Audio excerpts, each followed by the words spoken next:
Hello friends, welcome to you and me. I hope you are all well. So let's start with the new chapter. In the last unit, we have discussed about the formation of a company in which I have already told you that certain kind of documents are required. So today I am going to discuss one of the document that is known as Memorandum of Association. It is generally known as MOA. Whenever you are talking about Company Act, you will generally listen the word MOA. So today with the whole chapter is discussed the MOA, that what is MOA, what are the main benefits, what are the objective, how it is framed, and what are the various content of this MOA. So let's start with the chapter Memorandum of Association.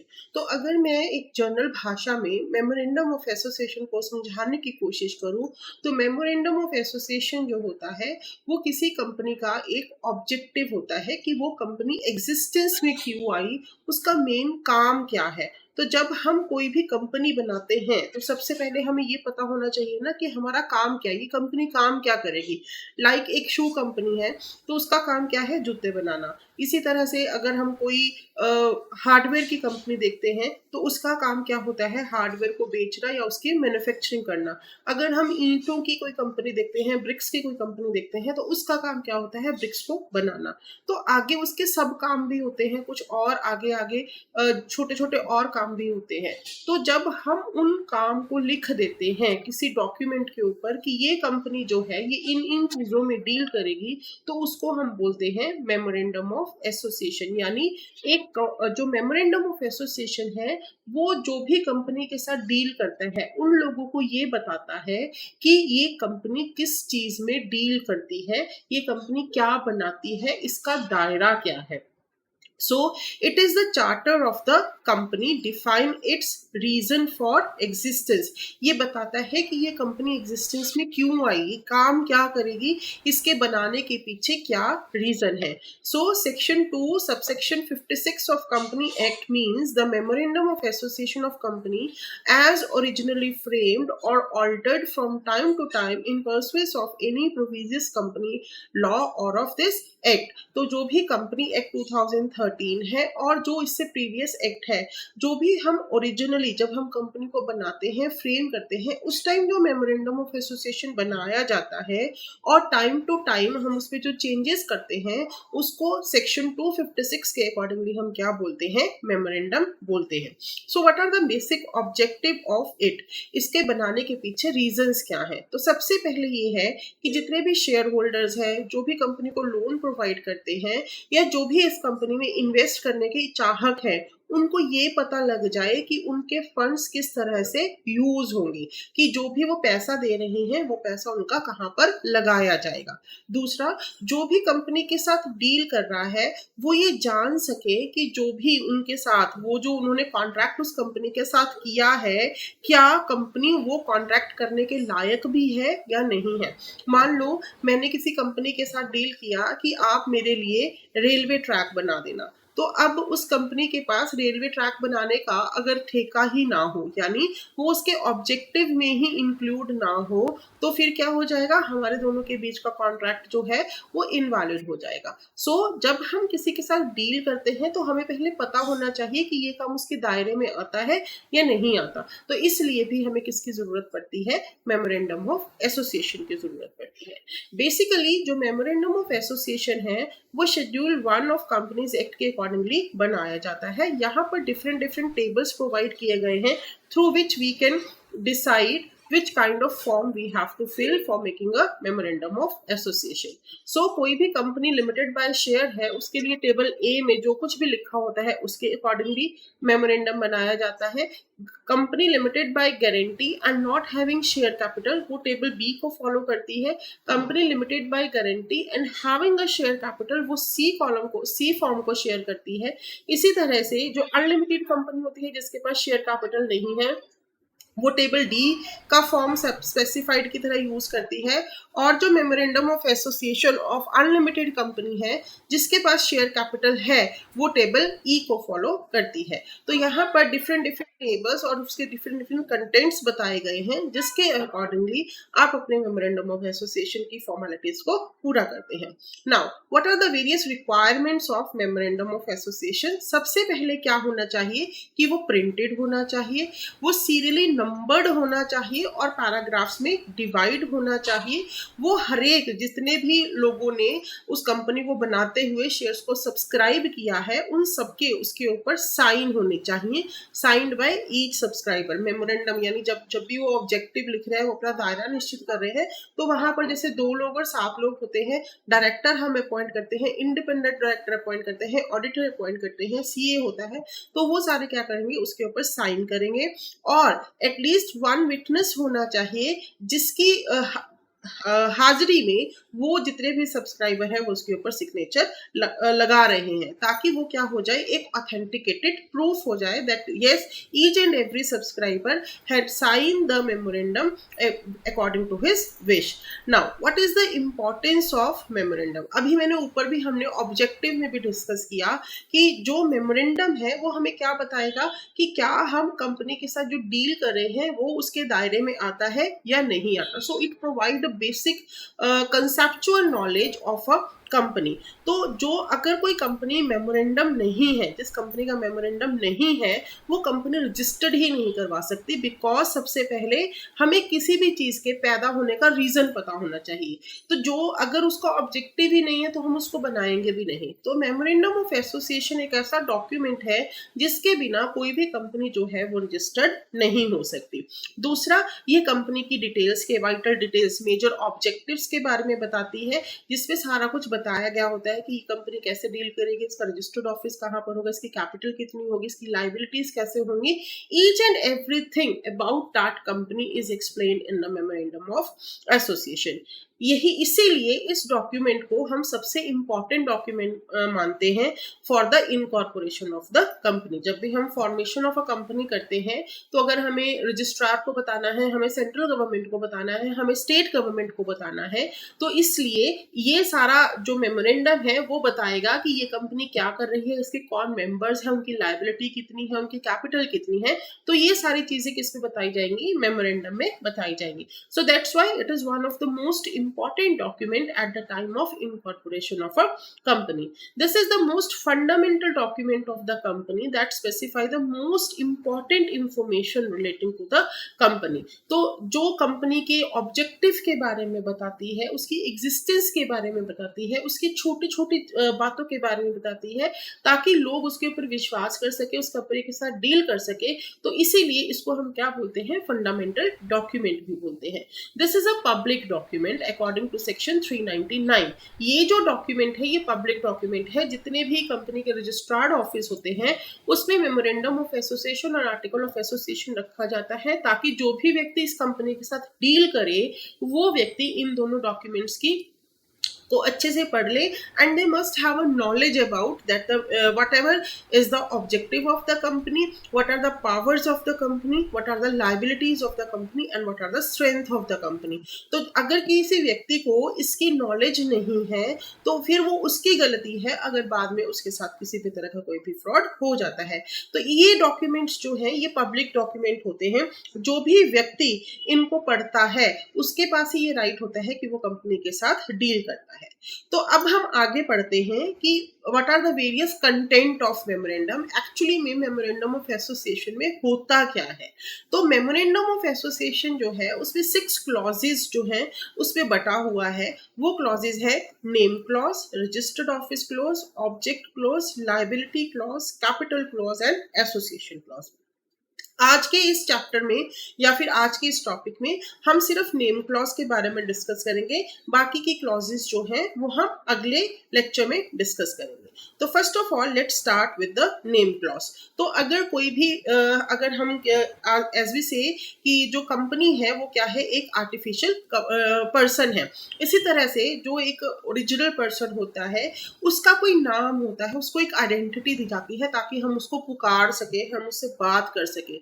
तो इसके लिए इसी तरह से एक company की भी क्या होनी चाहिए, एक आइडेंटिटी, एक स्पेसिफिकेशन होनी चाहिए, जिससे हम उसको बुला सके, हम जान सके कि एक्चुअली में वो क्या है। तो इसीलिए हम कंपनी को क्या देते हैं, एक नाम प्रोवाइड करते हैं, ताकि उसको हम आइडेंटिटी दे सके। जैसे हमने किसी व्यक्ति को बुलाना है तो उसका एक नाम होता है, हम उसको बुलाते हैं mister Ram, mister Shyam, mister Arun, mister Deepak, इसी तरह से बुलाते हैं। इसी तरह से कंपनीज होती हैं, जैसे रिलायंस है, इसी तरह से अगर हम बात करें टाटा कंपनी है, इसी तरह से बात करें तो जैसे कि लैक्मे है, ये सारे क्या है, ये नाम है जो हमें ये बताते हैं कि ये कंपनी जो है वो किस तरह से डील करती है।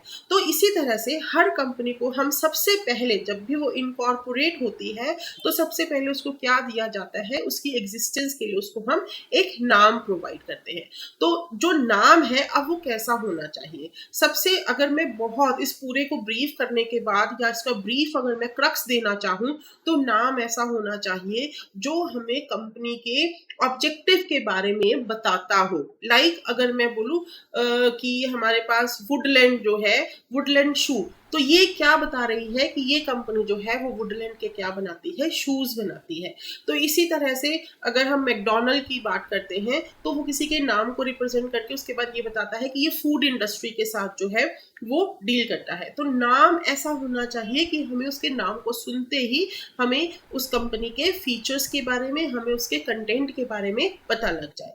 तो सबसे पहले जब भी कोई कंपनी स्टार्ट होती है तो हम क्या करते हैं, we apply for the name of the company. तो एक कंपनी का जो नाम है वो कैसा नहीं होना चाहिए, it should not be resemble with any existing company, जो ऑलरेडी रजिस्टर्ड कंपनी है, इनकॉर्पोरेटेड कंपनी है, हमारी कंपनी का नाम उसके साथ आइडेंटिकल और रिजेंबलेंस में नहीं होना चाहिए। यानी ऐसा ना हो कि बिल्कुल ही सेम सा ही नाम हो, ऐसा पॉसिबल नहीं है, तो वो कंपनी जो है वो रजिस्टर्ड नहीं हो सकती। तो हमारा नाम जो है वो दूसरी किसी कंपनी के साथ मिलता जुलता नहीं होना चाहिए।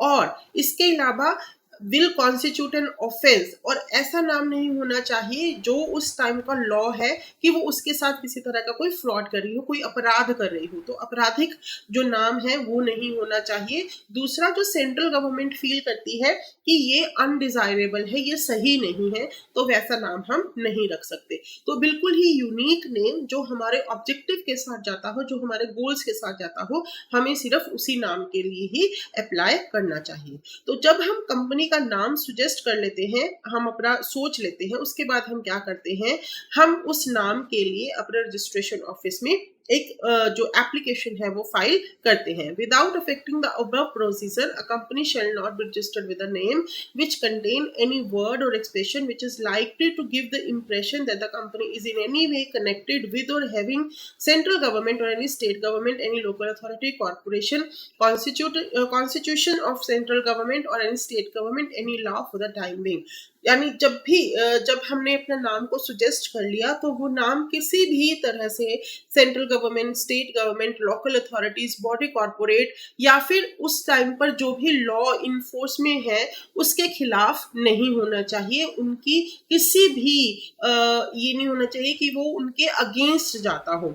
तो आप अपना नाम जो है वो इस तरह से डिसाइड करोगे और उसके बाद वो नाम जो है आप उसकी अप्रूवल के लिए सेंट्रल गवर्नमेंट को, जो हमारा रजिस्टर्ड ऑफिस है वो सेंट्रल गवर्नमेंट उसकी अप्रूवल के लिए एप्लीकेशन प्रोवाइड करेगा। अब जब हमारा नाम जो है वो अप्रूव हो जाता है, उसके बाद सबसे पहली ड्यूटी हमारी क्या बनती है कि कंपनी जो है वो अपने नाम को पेंट करेगी, affix its name, address and keep the same painted affix on the outside of every office। हमारी जितनी जगह पर ऑफिसेज हैं उन सब जगह पर कंपनी का नाम जो है वो पेंट किया जाएगा with the address of its registered office, with the we can say जो भी उनकी लैंग्वेज है, जो लोकल लैंग्वेज है उस लैंग्वेज में, और वो एलिजिबल लेटर्स में, if the character employs are not those for the language in general use in locality then also in the characters of the language. यानी जो स्टेट की लैंग्वेज है उसमें, इंग्लिश में, और जितने भी एलिजिबल लेटर्स हैं उनमें, जो कि अच्छे से सबको पता लग सके, उस नाम से हम क्या करेंगे, अपने ऑफिसेस के बाहर अपने उस नाम को डिस्प्ले करेंगे। Get its name, addresses of its registered office, corporate identity number, ये मैंने आपको बताया था कि जब भी हम कंपनी को फॉर्मेट करते हैं तो उसके लिए हमें क्या प्रोवाइड किया जाता है, एक CIN कॉर्पोरेट आइडेंटिटी नंबर जो है वो प्रोवाइड किया जाता है। वो भी हमें उस नाम के साथ अपने उस बोर्ड के ऊपर एफिक्स करवाना पड़ेगा। हमारा टेलीफोन नंबर, हमारा fax number, email ID, website address, everything should be painted or affixed in front of each and every offices where we are going to do the work। जहां से भी हम काम कर रहे हैं वहां हर जगह हम अपनी नेम प्लेट्स के साथ ये सारी चीजें जो है वो लगवाएंगे। इसके अलावा हमारी जितनी भी बिल बुक्स होती हैं, जितने भी लेटर्स हैं जिसके थ्रू हम डील करेंगे, उन सब पर भी हमारा नाम जो है वो क्या होना चाहिए, प्रिंटेड होना चाहिए।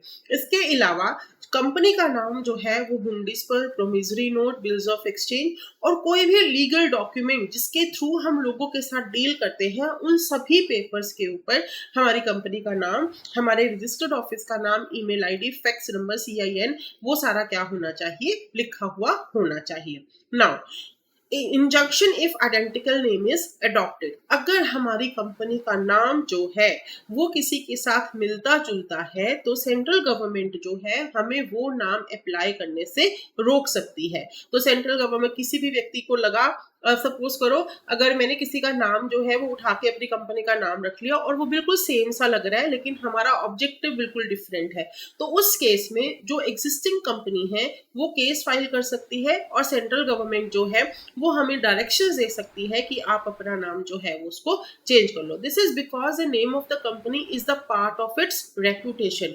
अब ये क्यों है, हम क्यों नहीं किसी का नाम ले सकते, क्योंकि जिस भी व्यक्ति ने कोई कंपनी डेवलप करी है, अगर वो बहुत रेप्यूटेड कंपनी बन गई है, अब KFC है, मैं अपनी कंपनी का नाम KFC थोड़ी रख लूंगी, क्योंकि जो KFC है उसकी एक अपनी गुडविल है, उसकी एक रेपुटेशन है। दैट मीन्स मैं उसकी की रेपुटेशन को अपनी बिजनेस की रेपुटेशन के साथ जोड़ रही हूँ, जबकि इट मे बी पॉसिबल कि मेरी रेपुटेशन जो है वो उसके सामने बिल्कुल ही जीरो हो, या मेरे प्रोडक्ट्स जो है वो उसके सामने बिल्कुल ही मैच ना करते हो। और इट में भी पॉसिबल कि जो मैं नाम अडॉप्ट कर रही हूँ वो व्यक्ति की जो गुडविल है उसकी ऑब्जेक्टिव और मेरा ऑब्जेक्टिव जो है वो बिल्कुल डिफरेंट हो सकता है। That's why we can not use the name of any other company. हम उनकी परमिशन के बिना उनके नाम को यूज करके उनकी रेपुटेशन का, उनकी गुडविल का फायदा नहीं उठा सकते। तो इसीलिए कोई भी कंपनी जो है अगर वो किसी का नाम अडॉप्ट करती है या फिर उससे मिलता जुलता नाम रखती है तो सेंट्रल गवर्नमेंट जो है वो हमें वो नाम यूज करने से मना कर सकती है। नाउ अगर कोई भी कंपनी जो है अगर वो पब्लिक कंपनी है तो उसको अपने नाम के पीछे एक वर्ड लगाना होगा लिमिटेड, और अगर वो प्राइवेट कंपनी है तो उसको नाम यूज करना पड़ेगा प्राइवेट लिमिटेड। लाइक अगर कोई XYZ कंपनी हमने खोली है, if it is a public company then we will use XYZ limited, और अगर वो प्राइवेट कंपनी है तो XYZ private limited company is the word is use. अगर वो एक निधि कंपनी है तो उसको अपने नाम के पीछे निधि लिमिटेड लिखना पड़ेगा, और अगर वो एक OPC कंपनी है, 1 पर्सन कंपनी है, तो भी उसको ब्रैकेट में अपने नाम के पीछे क्या लिखना पड़ेगा, 1 मैन 1 पर्सन कंपनी जो है वो लिखना पड़ेगा। Now all the companies are allotted CIN in addition to the name. इसके अलावा उनको अपने नाम के साथ क्या लगाना पड़ेगा, CIN भी जो है वो हर जगह एफिक्स करना पड़ेगा। सो this is the basic clause which is included in memorandum of association, जो हमें बताता है कि एक कंपनी को हम किस तरह से नाम जो है वो प्रोवाइड कर सकते हैं। तो इसको हम ब्रीफ में पढ़ने की कोशिश करें तो ब्रीफ क्या हुआ कि कंपनी का नाम जो है वो किसी भी तरह से आइडेंटिकल नहीं होना चाहिए, रिजेम्बलेंस में नहीं होना चाहिए। दूसरा, अगर वो रिजेम्बलेंस में है तो उसके लिए कोई भी सेंट्रल गवर्नमेंट अगर हमें परमिशन देती है तो वो हमें नाम जो है वो चेंज करना पड़ेगा। तीसरी चीज, जब भी कोई कंपनी का नाम सजेस्ट किया जाता है तो उनको ये जो लिमिटेड वर्ड है, प्राइवेट लिमिटेड वर्ड है, निधि या फिर 1 person company, according to the kind of the company they have to use these prefix after the name of the company. उनको ये प्रीफिक्स यूज करने पड़ेंगे। जब भी कंपनी का नाम जो है जब उसको अप्रूवल मिल जाती है तो हर एक कंपनी को अपना वो नाम अफिक्स करना पड़ेगा with the address, with the CIN, with the limited word, with the kind of the company. इसके अलावा हुंडीज के ऊपर, प्रोमिसरी नोट के ऊपर, बिल्स ऑफ एक्सचेंज के ऊपर भी उनको अपना नाम, registered office, mobile number, fax, email के साथ क्या करना पड़ेगा, लगाना पड़ेगा। सो this is the brief of the name clause. Now अगर कोई कंपनी मान लो थोड़ी देर के बाद चाहती है कि वो अपने अपने नाम में कुछ चेंजेस करना चाहती है बिकॉज ऑफ एनी रीजन, तो हम अपने नाम में किस तरह से चेंजेस कर सकते हैं।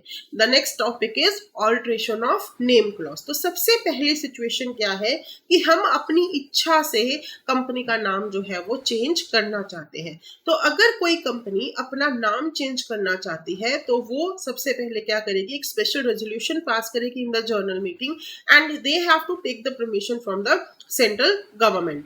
जब सेंट्रल गवर्नमेंट जो है अब वो चेक करेगी कि जो भी वो नाम चेंज करना चाह रहे हैं क्या वो नाम एग्जिस्टिंग कंपनी के साथ तो नहीं मिल रहा।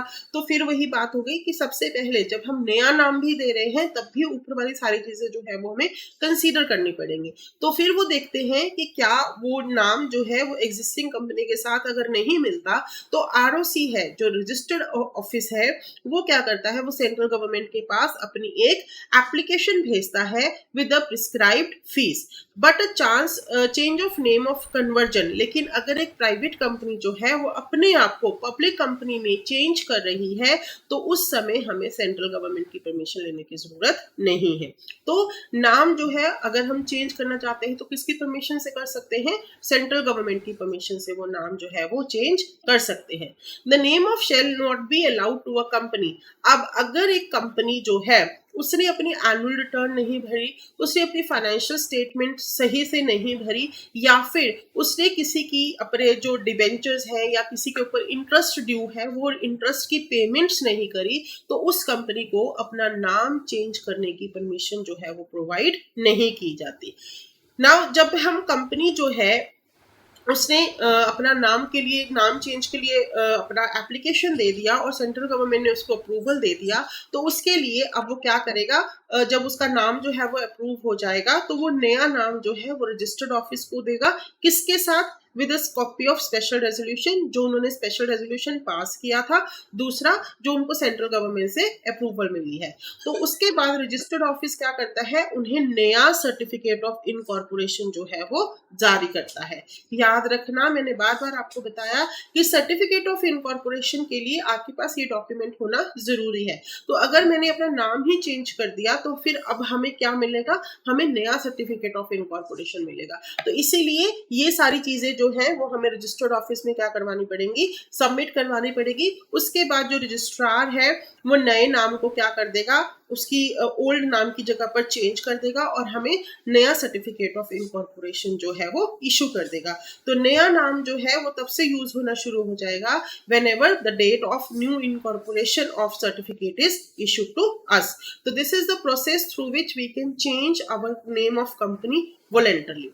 लेकिन अब कई जगह पर जो नाम है वो चेंज करना हमारे लिए जरूरी हो जाता है, यानी गवर्नमेंट हमें बोलती है, लॉ बोलता है that you have to change the name of the company. अब वो किस सिचुएशन में हो सकता है, ऑब्वियस है, अभी मैंने ऊपर आपको बताया कि अगर आपकी कंपनी का नाम जो है वो रिजेंबल करता है किसी एग्जिस्टिंग कंपनी के साथ, तो सेंट्रल गवर्नमेंट और जो जिस भी व्यक्ति के साथ वो नाम चेंज कर रहा है वो क्या करता है, वो कोर्ट में बोलता है कि इस कंपनी का नाम जो है वो मेरी कंपनी के नाम के साथ लग रहा है, सेम मिल रहा है, तो आपको ये नाम जो है वो चेंज करना पड़ेगा। तो सेंट्रल गवर्नमेंट जो है वो इस मैटर को देखती है और उसके बाद वो कंपनी को डायरेक्शंस देती है that you have to change the name of the company.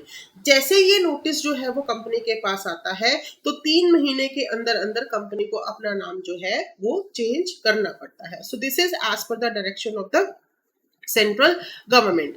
अब अगर कोई नाम जो है वो किसी एग्जिस्टिंग ट्रेडमार्क के साथ मिलता जुलता हो, जो भी ट्रेडमार्क है वो उसके साथ मिलता जुलता हो और उसके मालिक ने सेंट्रल गवर्नमेंट को बोल दिया है कि ये कंपनी जो है वो मेरे ट्रेडमार्क से मिलता जुलता नाम यूज कर रही है, तो उसके बाद भी सेंट्रल गवर्नमेंट जो है वो कंपनी को उसका नाम चेंज करने के लिए बोलती है। तो अब कंपनी क्या करेगी, कंपनी को वो नाम जो है जैसे ही वो नोटिस सेंट्रल गवर्नमेंट की तरफ से आता है, so with in a period of 6 months उनको क्या करना पड़ेगा, उनको कंपनी के डायरेक्शंस को फॉलो करना पड़ेगा।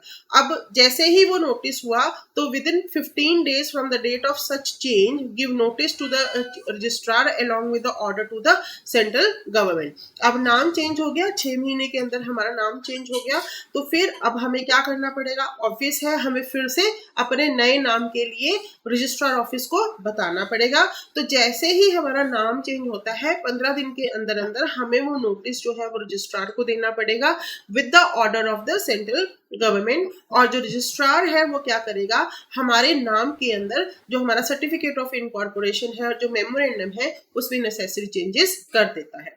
तो अगर कोई कंपनी, अब सेंट्रल गवर्नमेंट ने हमें बोला कि आप अपना नाम जो है वो चेंज करो, अगर कोई कंपनी अपना नाम चेंज नहीं करती है तो वो कंपनी के ऊपर 1000 रुपए का हर रोज के हिसाब से फाइन लग सकता है, जितनी देर तक वो कंपनी जो है वो अपना नाम जो है वो चेंज नहीं करती। और ये फाइन जो है वो 1000 रुपए से लेके 5000 रुपए तक हो सकता है, और मैक्सिमम जो है which may extend to rupees 1 lakh rupees, ये 1 लाख रुपए तक बढ़ सकता है। Now, disclosure of the former name, where a company has changed its name during the last 2 years, it shall paint or affix or paint along with its name the former name or so changed during the last 2 years। अगर किसी company ने 2 साल के अंदर अपना नाम change कर लिया है तो उस केस में कंपनी को अपना पहला नाम और नया नाम दोनों बताने पड़ेंगे ताकि लोगों के अंदर किसी भी तरह की कंफ्यूजन ना हो। सो this is all about the name clause. उसके अलावा जो नेक्स्ट क्लॉजेज है like objective clause, registered office clause, liability clause, that will be discuss in the next video. अगर आपको किसी भी तरह का कोई भी डाउट है तो आप मुझे कमेंट सेक्शन में लिखिए, मैं आपके डाउट्स को क्लैरिफाई करने की कोशिश करूंगी। Thank you. If you like the video, kindly like and share and subscribe my channel. Thank you.